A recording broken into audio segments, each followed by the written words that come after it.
Hi, this is Stephanie Miller from The Stephanie Miller Show. Please enjoy this exclusive clip from my show on Political Voices Network. We'd like to welcome you Morning Joe viewers who are apparently all here now. Apparently.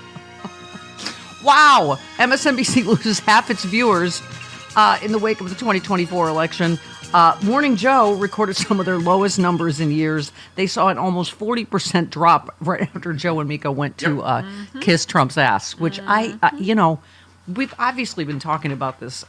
And I have to say, who is this? Hold, please. I thought Kathy made an interesting point regarding Joe and Mika. The most disappointing thing for me that as is common now in the time of Orange, they do the same thing he does, double down rather than admit fault. It's become common. I don't think most even remember the words, I'm so sorry, I apologize. Heartfelt acknowledgement of mistakes does not exist anymore. It's so sad. Nope. I think Everybody that's true. down. It was Joe's smugness and dismissal of his audience. Like, it's just a few social media idiots. And, all my rich friends that called me on the phone thought it was great. I mean, that's what's called being out of touch with your audience. Yes. And can I just say, why can we still rename it United States of Mark Elias? Why can we not? He's been speaking out about this, and he goes on the network a lot. But he just said, I asked the people in power with large platforms and public profiles, for the last few years, you've been saying what everyday Americans need to do. Isn't it your time to stand up? Isn't it your time to show some heroism? Isn't it your time to do what you expected from others? Thank you, Mark. I think that's all it is. And so I love that he and others have been, amateur programmers of MSNBC. But I have lots of suggestions. Do you? I was saying Joy Reid's morning show was the best ever. Put AM Joy in there and then move, they have so much great weekend talent. Move Jen Psaki or Ali Velshi or somebody from, Katie Fang. They have such great weekend talent. Move them into that slot. Can I make a request? Can you have Lawrence O'Donnell on earlier? That's just a personal thing. I love him so much and I have to watch clips because I can't live without him. But could you just, how about Ari Melber's slot? I feel like I've heard all the rap phrases I need. Lawrence wants to work that slot. I think Lawrence likes that time slot a lot. Does he? Yeah. All right. Lawrence, call me. Let's talk. You know who I'd love to see in the morning time slot? Who? Ali Velshi and Stephanie Rule. When they were together before, they'd be great. They were amazing. Yeah, they'd be great. Yes. Yeah. And I think the weekend show was great. With Michael Steele was on fire yesterday on Nicole Wallace. He's going to sting you. But he's an example of someone, and he's still a Republican. Like Joe Scarborough says he's a former Republican, and he kisses that much Trump ass. Michael Steele at least is, still being a warrior about what just a complete tragedy this is. So and what do you call it? Alicia Menendez I love, and Simone Sanders Chris particularly enjoys. Yes, loves her so much. I love her. I don't care what you say. She's a young African American woman. She is fierce. It's a good balance, that weekend show, I think. But anyway, I just think they have a lot of choices to move things around and to strengthen the people that don't bend the knee, because trust me, that is not what a liberal audience wants right now. And one thing I learned, nobody watches CNN. Holy cow.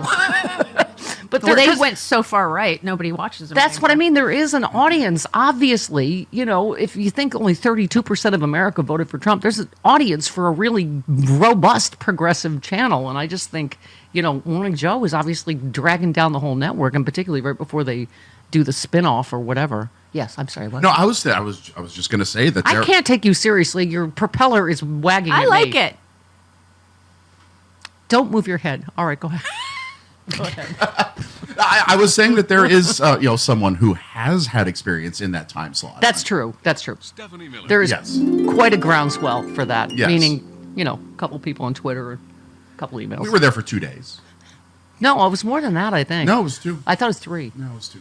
Maybe you got in one day and then you worked 2 days and then you went home. And then they brought every day seems like a year in Secaucus. So. Well, yeah. Okay. Ooh, pardon me. Snorted on and because that show is on from 6 a.m. to 9 a.m. Eastern. We were on at our time from 3 a.m. to 6 a.m. Yes, our body clock time. Yes. How about that? Yeah. Boy, howdy. Uh-huh. Okay. All right. I'm going to ask Lawrence if he likes that time slot. I think he does. You know what? We saved him. He credited us with saving him last time. MSNBC was thinking about whatever.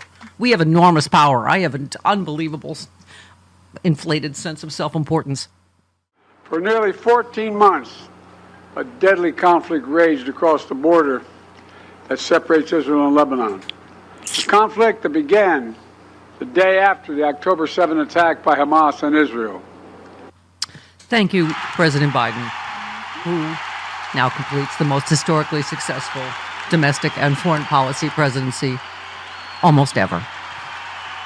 Thank you, mainstream media, for your accurate reporting. Oh, he'll probably get a Nobel Peace Prize on the way out, too. The United States remains prepared to conclude a set of historic deals with Saudi Arabia, to include a security pact and economic assurances, together with a credible pathway for establishing a Palestinian state and the full normalization of relations between Saudi Arabia and Israel, a desire they both have. I believe this agenda remains possible, and in my remaining time in office, I'll work tirelessly to advance this vision for an integrated, secure, and prosperous region, all of which strengthens America's national security. Okay. A special thank you to the Genocide Joe, Donald Trump voters. In an effort to please everyone all the time in this new era, Chris Lavoie is wearing a beanie hat, which Bruce, are you happy? Yeah. Yeah, Bruce said that Chris looked like a dork in his backwards baseball cap. And he's like, what's next? A beanie hat with a propeller? So Chris Lavoie, because he gives and he gives for you, America. Yeah. He bought a You asked for it, Bruce. rainbow beanie propeller. I'm going to get my blow dryer so that'll just keep going I know, all it's morning. just I a wish- small fan that just keeps it going. I wish it would.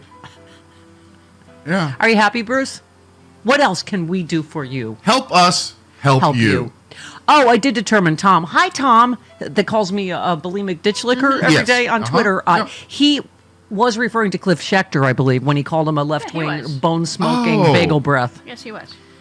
Because I remember that he also called Bob Seska a bone smoker. So, But neither one of them smoke bones. no, I'm the only that's one. what I said to Bob. I said, apparently you are it, who is also banging the hottest blonde woman in America. Because that's an insult. That's a homophobic insult even to straight men, is that you're a bone smoker of some. Chris, just to stipulate, is the only bone smoker. Beanie Boy over there is the only bone smoker I'm good at it. among too. those. Me Yeah, too. Me too. Although it's been a while. Yeah. Since the, Oh, did I since offer- the KBC parking lot. I didn't do that in the KC parking lot. How many times must I tell you there was only kissing?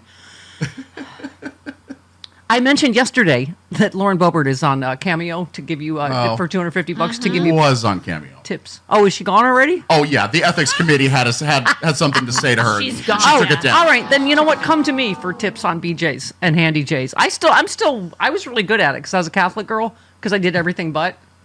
I'm sure between the three of us, Including butt. we can give you way better handy BJ tips than Lauren Boebert could. Really? Ah, we hardly knew ye. Okay. Now I know that Mormons count backdoor action as do not they? intercourse. Do they? Yeah. Yes. Really? Yeah. Yeah. Oh, well, yeah. that's why I Yeah. was the last remaining Bill Clinton defender. So Because I do was Catholics like, do the same sexual thing? relations means intercourse. Right. With a penis and a vagina. Right. Thank you for putting But a if finer it- point on that. But if it's some Buddy, yes. backdoor action, that doesn't count. No. Yes.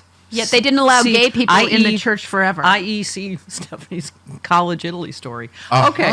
Didn't we tell that on the? Yes. Yeah. On the Listen, Patreon? you really got to get Patreon Gotta get Patreon. if you want to support this. We told it whole on the last thing. Patreon. Hey all, Glenn Kirshner here. I hope you'll join me on my new audio podcast, Justice Matters. I'll be using my 30 years as a federal prosecutor and Army JAG to unpack, break down, and explain the legal issues of the day, particularly where the legal intersects with the political. Please look for Justice Matters with Glenn Kirshner wherever you generally get your podcasts.